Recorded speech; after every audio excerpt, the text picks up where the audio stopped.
Doutor, aí eu já começo jogando aqui uma bomba aí para o senhor resolver. Como é que vai funcionar essa medida do Supremo?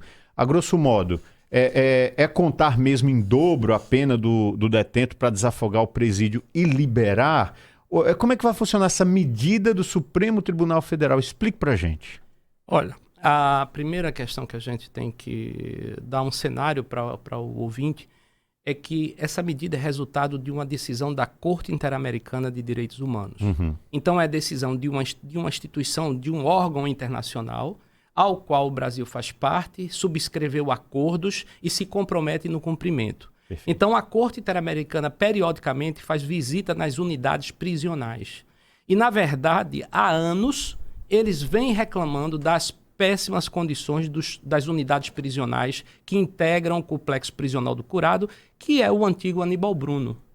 Não é? Eu costumo dizer que hoje o chamado complexo prisional do Curado, ele é resultado de uma melhora do Aníbal Bruno e de um fracionamento do antigo Aníbal Bruno em 3 unidades, que são o presídio Frei Damião de Bozando, o presídio Antônio Luiz, que é o Pejalbe, né? E o Panfa, que é o Agente Marcelo, que é o presídio Agente Marcelo. São 3 unidades com um volume de pessoal, de presos provisórios e presos em cumprimento de pena, que somam, em média, entre 6 mil e 7 mil. Tá, o contingente de presos hoje lá está um pouco menor, porque em função dessa sucessiva decisão, o Tribunal de Justiça instalou um gabinete de crise, as varas de execução penal começaram a atuar, foi feita algumas transferências de preso para haver uma readequação da unidade, um processo de reforma.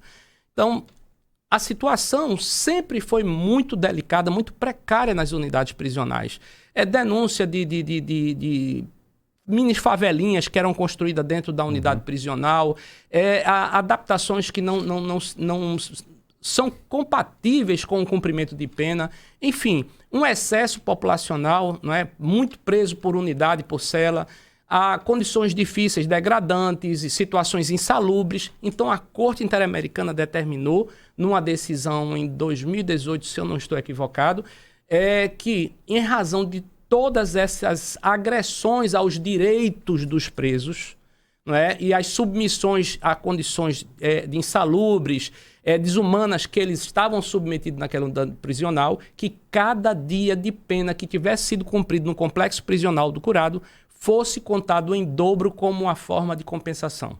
Então, o ângulo, digamos assim, a quantidade de presos que vai ser atingido com essa situação ainda digamos assim, difícil de medir, porque o preso que passou lá 10 dias e foi para outra unidade, ele terá necessariamente esses 10 dias computados para fins de ser contado em dobro.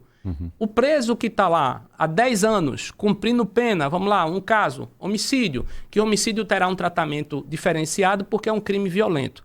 Então, ficou certo que mesmo esses crimes violentos contra a vida, crimes contra a vida e contra a integridade física, o que é isso? Crimes contra a vida, homicídio, aborto, a agressão à integridade física, lesão corporal, natureza grave, isso, aquilo, esses 2 conjuntos, digamos assim, aliados aos crimes sexuais e estupro, né? Esses 3 perfis, eles terão um exame criminológico, que é um exame que se faz, obrigatoriamente, nesse caso foi determinado, né? Que se faz para avaliar o grau, vamos dizer assim, de potencial de cometer novos crimes ou a potencialidade que aquele indivíduo, que aquele preso tem em voltar a cometer aquele tipo de crime.